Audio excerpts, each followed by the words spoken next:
the first thing that drops is probably the first thing that needs to happen double. Giving that meditation quote of someone that says, I don't have time for 20 minutes of meditation is the person that needs an hour of meditation a day because they're so highly strung or they're so time poor.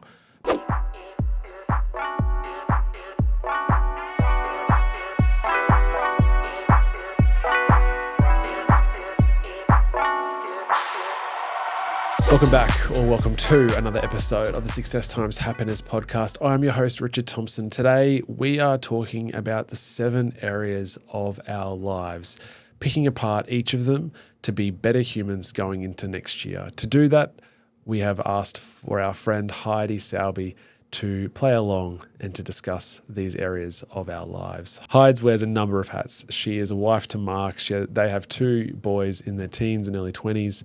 She is a physio with masters. She's finished the Hawaiian Ironman 4 times, just a lover of life and a really knowledgeable person, and has experienced so much and offers an amazing sort of viewpoint when it comes to these areas of life. So sit back, enjoy, and here we go. Heidi Sowerby, welcome to the show. Thanks, Rich. We Good to be here. Definitely haven't been talking for the last hour and a half before, and then had to scrap the recording so we can get onto this show, into this episode. But needless to say, you have lived a very eventful life. And I don't necessarily want to get into that too deeply today. But you are someone who we've often had really good chats about life and lessons and general sort of meaningful discussions about the way forward or what we think about certain topics. So I thought it would be good to get you in to talk about a number of things and to see what knowledge I can extract from you for help the listeners, especially as we're going into a new year. Thanks, Rich. So I thought the best way was to draw apart the 7 aspects of the human experience or the human categories, life's categories, and then I can ask you maybe 1 or 2 takeaways or lessons that you might want to contribute, and we can talk about them. Mm-hmm. So the 7 areas are sort of your own self being the mental, personal development. 2nd is your vocation or career or business. 3rd is financial. 4 is family. 5 is social. 6 is physical. And 7 is spiritual. That's the 7 areas of life. So your first takeaway of, I guess, the idea is what is the life lesson to get the most out of each area? Yeah. And then, so the first one is a big one, self and self-development. And so what do we go with in terms of the key takeaway for improving our relationship with self? I think for me it's just like finding out what really lights you up, and following that path. I think if you're going to be happy in life, you've got to find something of your own. And I think at various times, I don't know, I've sort of wandered around in the wilderness and then found a pathway. So I don't think I've been on the same pathway all my life. Triathlon's definitely been one of those things that has lit me up, and I think that's partly because of the personal challenge. So I think I'm always at my happiest if I've got something I'm working towards. Yeah. And something that's my own, rather than necessarily supporting a whole lot of other people to do their thing. Because you do have a lot of people certainly in your family, yes, that very much rely on you as well. Yes. Right? Yeah. So you've got your husband who, amongst other things, talk about Ocean 7. Yeah. So he's in an attempt to swim the Ocean 7, which is 7 straits around the world, probably the most famous one being the English Channel. But it's akin to the 7 Peaks. Yeah. Is it 7 Peaks? I think it. Yeah, right. Yeah. But for long distance swimming, it's long distance. It's like the pinnacle. And you can do the English Channel, but there's another mountain. There's another mountain after that. Yeah. And so how long did the English Channel take, for example, for him? It took him 14 I would say. 14 and a half hours Yes. of swimming in cold water. Cold water. And that, as you said, that's that is a huge accomplishment for anyone. Yes. And then the next step is, well, there's 6 other Yeah. really, really big straights to swim. Yeah. And so he is now how many down? 5. 5 down. Yeah. And then you've got your 2 kids. Yeah. And I've got one that's, you know. on the verge of making the Wallabies team. Yeah, junior Wallabies. Yeah. Yeah. And in rugby union. And so, and then bringing those kids up generally to good humans, there's been a lot of people that there are a lot of people that rely on you. Yeah. And so when did you, to get that relationship with your own self strong or better, when did you realize that actually I do need something for me and I do need something for that, and for that to be my own, for it to light me up, and that it's a direction? Yeah. I don't know if I ever had a light bulb moment that was what I needed to do. Yeah. I think I've just always had the support in my corner to follow something that I wanted to do. Yeah. So, and that's just something in our family that sort of, I guess, one of our values that we live by. So, you know, and our other son loves the adventurous life, and he goes off and does these expeditions and, you know, and it's probably completely different to the, you know, the 3 of us in the sporting arena, but, you know, that's what lights him up. Yeah. So, you know, that's awesome. But yeah, there was no light bulb moment, and probably not until I'm sitting here with you thinking. How does someone, how would you recommend to someone who's struggling to find that direction and struggling to understand what lights them up and go after? Let's try lots of stuff. Try. Keep trying. Not just sit there. Yeah. Yeah. Yeah. I think maybe because then at least you'll get an understanding of what isn't. It's almost like the reverse, to go, well, I know this doesn't light me up. I've tried this direction, doesn't light me up, but I know the reasons why. So therefore, you're probably closer to figuring out what will, because you've tried. Yeah, I think so. Yeah. Like I feel that, like at the moment, you know, I've almost got a tug to another direction now. So I think that whilst I love, you know, the triathlon space, I've also got a tug to another direction at the moment, which is, you know, in that sort of surf life-saving space. Oh, nice. Yeah. Yeah. So there's something else that lights me up, but, you know, I sort of feel like I need to close one chapter to move on to the next. Or do you need the next chapter to close the first? No. No. Yeah, the other way around. Okay, interesting. Yeah. The next one was your vocation, career, or business. When I was in high school, I was very interested in exercise physiology, to the point where, you know, I'm a 12, 13-year-old and I'm going to the library and not getting fiction books. I'm getting books about exercise physiology, and that's what I'm reading at that age. Wow. And went through high school. Career counsellor basically told me there's no career in that. Told me that, you know, my mark was too high to do that course. And You're too clever. Well, I don't know. Like, no, that's what they were saying, essentially. Your grades that it was a waste of my GPA or whatever it was to do that course. So I went into physio. But never really found my space in it. It's certainly, like, it was a good career, just not for me. So it allowed me to travel. Like, I lived in America for 3 years doing physio. Yep. I wandered around the physio, I guess, career space, trying to find a spot where I fit.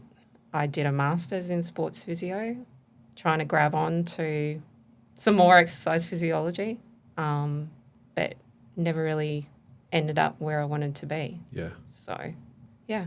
So I spent 20 years doing it.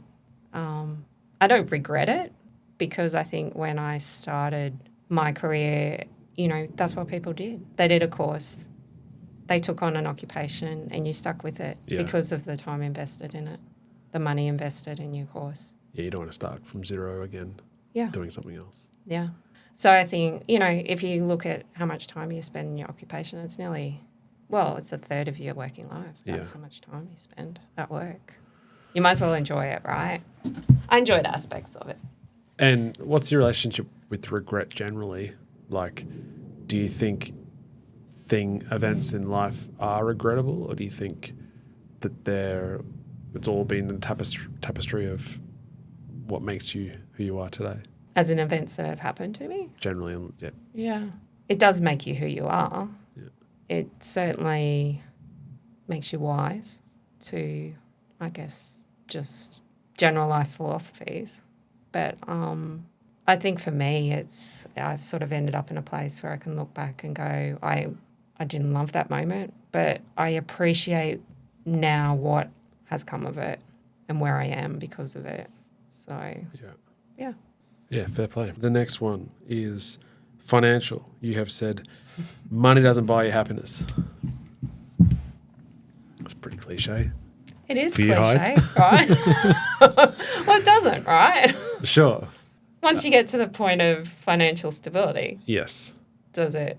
It's a diminishing return after that, 100%. Yeah. And there's a price to pay for... As you grow. Yeah. For wealth, there's a price. Talk to me about that. I guess if I'm being brutally honest, it's almost, from my point of view, it results in me trusting people less. Because I think when there's wealth, there's agenda, and potentially people aren't in a relationship with you for the right reasons. That's a bit heavy. No, that must come from a place of experiencing that, though. You can absolutely correct me if I'm wrong, but do you feel like you've had that perception since you were little, or since you were no? It's through lived experience. Yeah. That now you've experienced that. Yeah. And does that sit with you even today with respect to people outside of your inner circle who come in? I think it's hard to bring people in. But do you still hold that reservation about their agenda? Yes. Yeah, right. Whew, okay. That's heavy. No, I know, it's so good. It's so good because there is that price, right? And I don't think that that's unique. I don't think your situation is unique. No. I think that when you've got something, some commodity, be it money, be it whatever it is, be it experience, be it knowledge. Yeah, it is unfortunate that you've got people who don't have, honest or integral intentions. Yeah. And they're there to advance their own agenda. Yeah. And it's not a great space to be in, distrust of people. But I think, through experience, Do you believe people are good? I do. That's not all people. No, I accept that. But that's the rule. What, good until proven otherwise? Well, the general position is that people are good, and there are exceptions, but generally. Yeah. You believe that? Yeah. In a general sense. Okay. It doesn't stop me thinking in a different way. Defensive way, sure. Yeah. Yeah. But that's I guess it's lived experience. Yeah. It's defense before acceptance almost, which is the cost, the price. That's the price. Yeah. Not that you can, but would you change it? Would you have less wealth but be more naive to the world? Or not to have those people with different agendas? I could definitely live without people entering my life with agendas, for sure. Yeah. And taking advantage. Yeah. It's almost like sometimes you're a magnet for those people. Yeah, I mean, for sure, right? Like, because those people who have that agenda will be searching for people like that, who have got resources, who have got value that they want to leech onto. Yeah. Yeah, that is a price that you don't see, right, to wealth. You don't see that from the outside looking in. Yeah. It almost can shrink your social circle. Well, yeah. Yeah. Real inner circle of... And give you less faith in humanity. Okay. Yeah. So then how do you get around that nihilistic position of how do you get faith back into humanity? Is that a current objective for you next year? Faith in humanity. Faith in humanity. Oh, look. It'd be nice not to have a screening process of people, like when you meet them. And It part of me, I mean, I think, and this is me trying to be as unbiased as I can be, but part of me thinks that people with enormous wealth or enormous success, call it in business or in other aspects, I think a lot of them come from a place of jumping on other people's shoulders.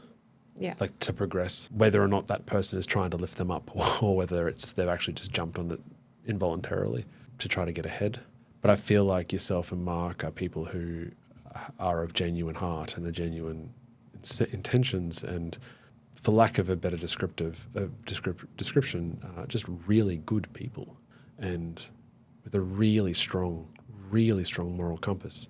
And I think that in itself is a prey on from others to come on, because people who have been, I don't know what I'm trying to get at here, but maybe because you guys aren't sharks that you attract, it's almost like people are more attracted to try to take advantage of that. But now through lived experience, you've got defenses up quite rightly. Probably my defense is higher, to be honest. Than Mark's? Oh, I couldn't speak, and I would love for him to have a right or reply on that, because I reckon surely he would say opposite. Anyway, we'll move on. But yes, it's a fair play, right? Money doesn't buy you happiness, and I think I agree with you that you need to get to some sort of financial security, but the price, is not something you sign up for. No. Family, that's the fourth element of areas of your life, is family, a big one. Yeah, can't choose your family, can you? No. You can't choose your family. But I guess my little group of 4 in my family, they're everything to me. Yeah. Like, I would do anything for those. Like, do anything for my boys. Yeah. Like, and I think I said to you, I just feel so privileged to be part of things that they're doing, what they're trying to achieve. And just, even have like that minor bit of influence on their life. So, yeah, I think. Do you take stock as you've progressed? Because the kids are now in their 20s. Both of them in their 20s? 19, yeah. As they've progressed from kids to adolescence, do you take stock of your ability to parent?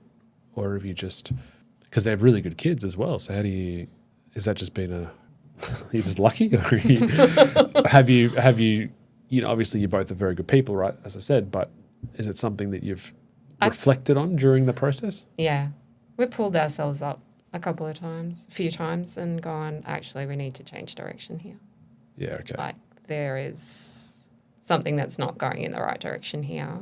How do we right the ship? Yeah, recalibrate. Yeah. Yeah. And I think, at the moment, I feel like, I don't know, there's a business book called Flywheel, which is all about momentum. Okay. And I think the flywheel's humming at the moment. Yeah. In the family. Yeah. So that's beautiful. Everyone's killing their own goals. Yeah. So, and we're feeding on each other's momentum. That's awesome. Great. Yeah. Yeah. And so how did you take stock if you weren't going in the right direction as a unit? How do you have those conversations? I don't think they were necessarily conversations. It was probably about spending time together outside of normal routine. Yeah. Just, going somewhere, having space to have conversations if they came up, and if they didn't, that was okay. Yeah. But just, I guess, reinforcing the family unit just in different, like maybe a different location or, different experience, Get out of the routine. Yeah. Come back to the unit. Yeah, that's nice. The fifth area of life is social. So my first thought was we are psychosocial, biopsychosocial creatures. They're just humans. We live different off elements. Live off culture, live off community. Yeah. And social. Yeah. So I think for health, you've got to have human contact, right? And I think at times I've probably, I don't know, I think when you're you can look at yourself as an introvert or an extrovert and go, okay, well, I'm introvert. I don't need social because I'm happy doing my own thing. You can take it too far. And I think I realised that when I, say, go for a bike ride with someone. I just go, oh, wow, that was awesome. Yeah. You know, versus going by yourself. Yeah. So I think you just got to get the level right. How important now is your inner circle of friends, though, to you? Really important. Yeah. Yeah. And has that circle of friends developed over time? Yeah. Yeah. I think not develop as in expanded, but just probably deepened with conversations and experiences. So, yeah. But I think also, like, I'm more open to, like, trying things out, like community, you know, different communities and seeing how that resonates and, you know, how it impacts on myself. So, yeah. Whereas before, I was quite happy doing my thing. Yeah. But as you said, it's so critical to an element of life. Yeah. For happiness or for fulfillment. And just being healthy. Yeah. Like, yeah. Is to have that core group of friends and Yeah. to be social, not just within the friendship, but as you said, within community. Yeah. Yeah. Penultimate one is physical. Oh, physical. This is our bread and butter. The physical part gets neglected when a lot of people find stress in the other areas. Yeah. So they don't, it could be work that's stressful or family that's stressful or, you know, they're finding it difficult within themselves. And from what I can tell, your physical, your attention to the physical, it just goes quickly. And whereas that's probably one that needs to stay to help. It almost self-perpetuates the others. See, I don't understand that at all. What do you mean? Oh, yeah, right. I don't know. Like, I've always, like, I could probably count on maybe 4 hands. Yeah. The number of days I've Not moved. Yeah. Not exercised. Not exercised since my teenage years. Yeah, okay. So, yeah, I guess it's so ingrained as a habit for me that sometimes I just have to step back to understand other people. Yeah. I think like, yeah. And because I'm so in tune with that physical side, I love playing around the edges of it. Yeah. Which is why, you know, Ironman, it's just like awesome. Like, I can play around the physical edges there. And it's a way to combine what stimulates me from a intellectual side, you know, exercise physiology, and combine with the physical. Because it's all problem solving. Do you think how quickly would it take you to really spiral on the other areas of life if you didn't touch your physical? Like if you weren't very quickly. Yeah. Days? Yeah. Yeah. Everything else would come crashing down. Oh, mood especially. Yeah. Yeah. That's internal. Yeah. Yeah. For sure. Yeah. It's a crutch. Yeah. Yeah. It's a healthy crutch. Yeah, but I just think it can become unhealthy, but it's a crutch. I probably speak from the other side, whereas I'm like, well, I have to force myself to move when I'm not training as a job, but I really enjoy it, but I won't be looking for it. I've got to force myself to do it. So I can definitely empathise with people who will, you know, when other stresses are happening. And I find it interesting that people, like, when they're struggling in other areas of life, they will, without even consideration of what they're doing, will drop the thing. The first thing that drops is probably the first thing that needs to happen double, like twice the time. Yeah. And that, like, even that meditation quote of someone that says, I don't have time for 20 minutes of meditation, is the person that needs an hour of meditation a day because they're so highly strung or they're so time poor. But the idea that you are struggling and you go, well, I don't have time to exercise because all these other fires are burning. Yeah. It's the time where you're like, actually, that absolutely has to be put in place first as a first priority, because then the rest will take care of, or it'll be, you're much closer to take care of the rest if that box is ticked. Yeah. But I can definitely resonate with the idea that, well, my inclination when the house is on fire isn't to go and exercise. Yeah. It's to get a hose and put it out. That's probably how I put out my fire. Yeah. Yeah, fair play. Yeah. And that's amazing, right? To be able, and then I think that's what happens. Yeah. You get clarity, you get strength, you get chemicals. Yeah, all the endorphins and all of that. And helps. It really helps. Yeah.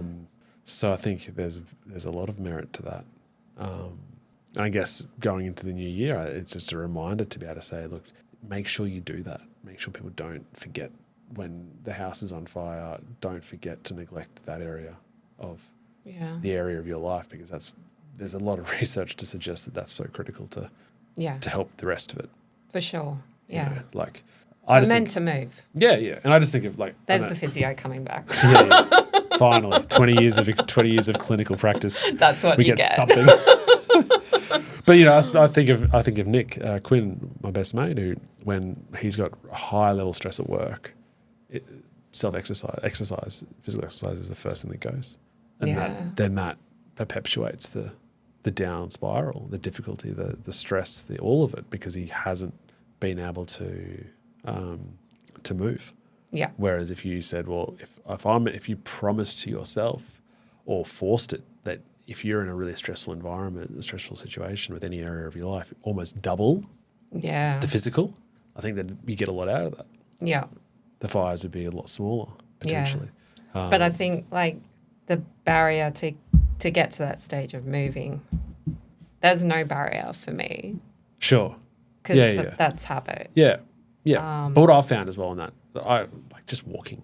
Yeah. It's beautiful, right? It's a really nice thing to do and helps the soul as well. And people who, just put a pair of shoes on and go for a walk or go to the beach. Not alongside the highway. Probably not. Maybe some nature. Yeah, exactly.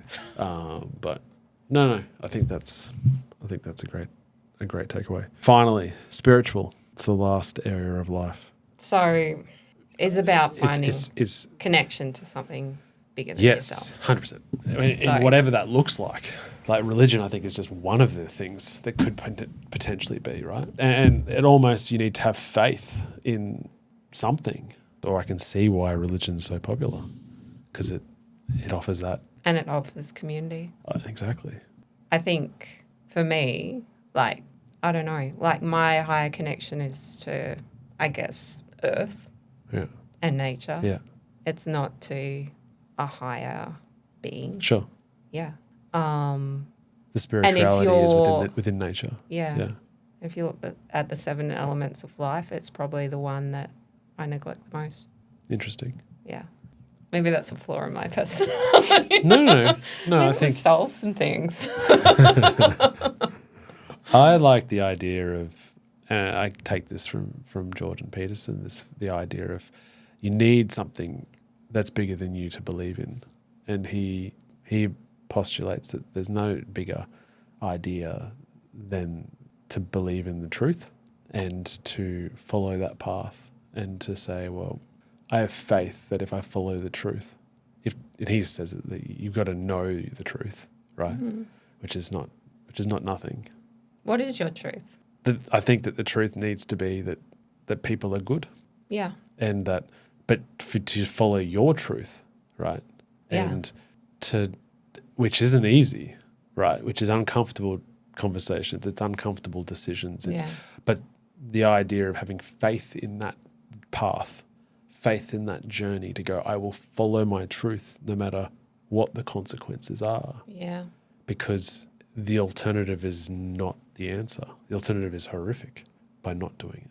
So I like that as a concept of faith, to have faith in the truth and to follow that unconditionally. Yeah. Gives you a lot of purpose, a lot of direction. Difficult sometimes when you don't know what the truth is within yourself. Oh, for sure. Because it's not that easy. No. You can say don't lie. That's easier because you know what a lie is. Yeah. In terms of whatever decision you have to make in life. Yeah. Do you want the meat pie for lunch? You don't want that, but you're going to say yes because everyone else is having one. That as a small example, right? To go, no, I don't want a meat pie for lunch. That's my truth. Yeah. I guess my truth is that we're all in this together. We're all here at this point in time on the earth. Mm. We might as well enjoy our life. Yeah. And then with those 7 areas, you did mention like spiritual is one that you don't focus. So it's not equal attention, right? No. I think the 7 areas, what's that? 15% per area if you were to evenly This is distribute the your accountant energy, in right? you Yeah, coming yeah. out. Horribly rounded down or up, I'm not sure. But yeah, if you were like, okay, these are 7 areas, Yeah. let's make sure we put equal energy into each. It's not that simple. No. And that will ebb and flow as well.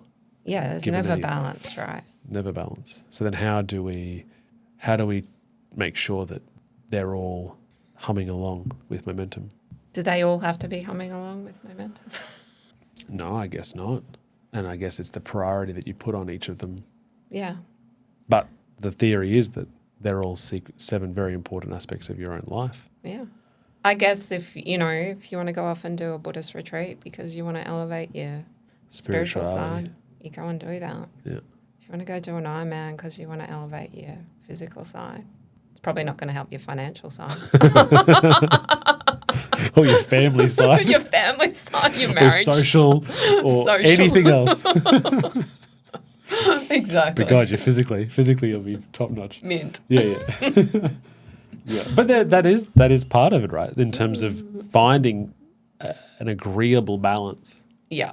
because it's all compromise. It is all compromise. and Where it's- if you got 7 buckets and you are putting the energy, you only got 100% energy to distribute. By choosing to not put it into some other bucket, you're choosing not. Yeah, something is missing, and that is an active choice. yeah, I guess it is. You can't otherwise. But here's a concept. Right. Like, I guess you look at the physical side, spiritual Zen side, social side. What else do we have? Family side, work, self. Yeah. They all end up as producing like hormones and chemicals within your body that are potentially very similar. So, Yeah, yeah, so from a biology standpoint, yeah. But isn't it the case that the input, that by compromising the buckets by leaving them out will also bring in the negative chemicals? So you're trying to, on a biological level, you're trying to figure out the best combination of energy distribution you are. so that But I don't there's think more they- positive chemicals than negative. Yeah. But I right? don't think all the buckets need to be No, except equal. that. Yeah. But maybe the ability to be self-aware enough to take stock on a regular basis, Yeah.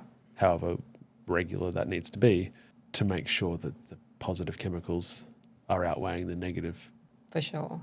because of the choices you're making to prioritize some of the areas of life over others. Yes.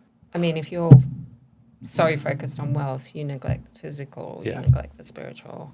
Definitely. You get the dopamine hits and the good chemicals from finding that wealth, Yeah. but the cost is going to be higher than Yeah. that as well. Yeah. Yeah. And so the end point is health, right? Yep. We sure?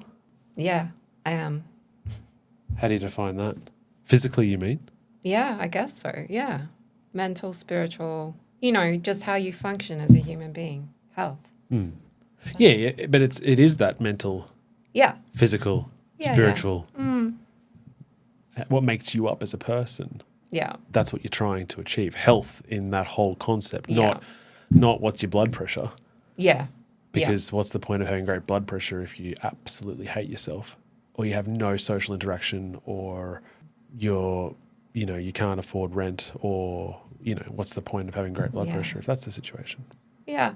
I guess it's hard to separate everything out. Yeah. Like, I just think that, humans are so complex at the end of the day, right? Yeah. And you have that complexity, and You can't attribute one thing to, but you have that complexity, and you mix it into an environment which is endurance, which is challenging, which is life is hard. yes. It's an endurance event, right? In terms of you're up against struggles all of the time, Yeah. and then you add in the complexity of what it is to be a human. And then you just laugh at yourself Because you're in a basement recording a podcast that 4 people listen to. It's good. Postulating on huge concepts about nihilism and the value of our species. Yes. Did you know this was where it was going to go? Not at all. I feel like I prefer the first hour that we talked about. I'm sorry, I'm No, disappointed. it was good. It was really good. I loved it. Yes, it was great. All right, before you go, and you listen to the show, so you might know the 5 I do. fast questions. The number one tip for people wanting to be more successful in their life, Heidi Sowerby? Get out of your own way. Oh, that's good. How do we do that? I'm writing notes. Please Tell yourself off tell me. Pull yourself up. Yep. Get out of your own way to be more successful. Yeah, for sure. If you think about all the times that you've struggled, a lot of the time it's just you standing in front of you, blocking yourself. Is that from a place of protection or like self-preservation? Yeah. Yeah. For the unknown. Yeah. Yeah. Fear of the unknown, fear of people's opinion. Number one tip for people wanting to be more happy in their life? Find out what lights you up. Yeah. Chase that. That was your answer to the journey of self as well. Yeah. Yeah. I find that a lovely destination or a lovely focus point. I think there must be a lot of people out there that struggle to find that though. Because it's a beautiful path to be on when you found it and you're like, oh man, this is everything, right? It's purposeful, it's valuable, I just love it. Every step of it. It's not easy, but no, we're on the path. Yeah. Got to have a stable base, I think. Yes. Yeah. To launch from. Yeah. What's work in that? How do we get a stable base? Well, I'm just talking about basic human necessities. Yeah. You probably can't do that if you're homeless on the street. No, sure. But I think there's an element of having, before you can launch hard at anything, you've got to have that stability probably in a lot of those areas of your life that we just talked about. Yeah. It's hard to be on the path to greatness or, being ultimately happy if you're lacking, neglectfully lacking in a lot of those areas of life. Yeah. To find that stability. Yeah. But all right, and then number one book, most gifted or recommended? I'd say Atomic Habits up on the shelf that I gifted to you. Yep. No, So I actually don't. Oh, look, there would not be one book that I would routinely choose to give to people because I sort of because I love learning, I try and pair books with people. Cute. Yeah, and go, I think you're going to get something out of this. So I can tell you my list of books that I gave away for Christmas. Okay. The first one was The Wolf You Feed, which is Wayne Bennett's story. Yep. So Happiest Man on Earth, Eddie Jacker. Yep. The Wim Hof Method. Mm-hmm. And The Barefoot Investor. Always nonfiction. Yeah, except that. And if I could gift everyone to, go to PubMed and just spend hours in rabbit holes there, I would do that because I love it. Yes. Yeah, okay. Peer-reviewed, some sort That's of... me, nonfiction. Yeah. You don't even know there was a fiction section in the library. No. Certainly not in your adolescence. Most influential person in your life, Heids? Husband. Yeah. Unconditionally believes in me, even when I don't believe in myself. That's a trait. That's an asset, such an asset. Yeah. To have that unconditional belief. Yeah. And unconditional love, right? That follows that. Yeah. And a bloody good human. Yeah. Yeah. Yeah, okay. Yeah, I accept that answer. He'll listen to this, so you probably shouldn't. Good. All right. And then the guest, this has been a treat and I appreciate it. A guest, famous or not, that you think we should have on the show. I thought about this one. I thought Jenny Alcorn. I don't know if you know of her. She's a triathlon coach on the Gold Coast. She's in her 60s now. She coached people like Luke McKenzie, Emma Snozel, Ashley Gentle. She's coached hundreds of people and influenced hundreds of lives. And unfortunately, she has aggressive brain cancer. And a few weeks ago, they held a run for her on the Gold Coast and over 500 people turned up. Wow. And it was just come and support Jen. Yeah. But blew my mind that one person could draw such a crowd. Yeah. of people that love her and support her. And I just think she would have an amazing story to tell. Yeah, okay. Yeah, All right. I'll have to get her up in the Gold Coast. maybe. We'll figure it out. You work it out. We'll work it out. So But yeah. Heidi, thank you so much for coming on. thanks for having me. It's been a 2-hour recording, but only half of it is to be released apparently. But yeah, it's been lovely. And thank you for being in my life and being part of my circle. I appreciate it. I think there's some people that you gravitate towards. And yeah, I love conversations with you, Rich. Well, here's to many more. Yes. Thanks, Rich. Thank you, mate. Well, I hope you enjoyed that chat with Heidi Sowerby. So many key takeaways, I think, taking us into the new year as well. There was a storm, a really big storm happening outside, if you heard that through the recording. But yeah, if you really enjoyed that episode, I guess tell your local meteorologist. And until next time, peace.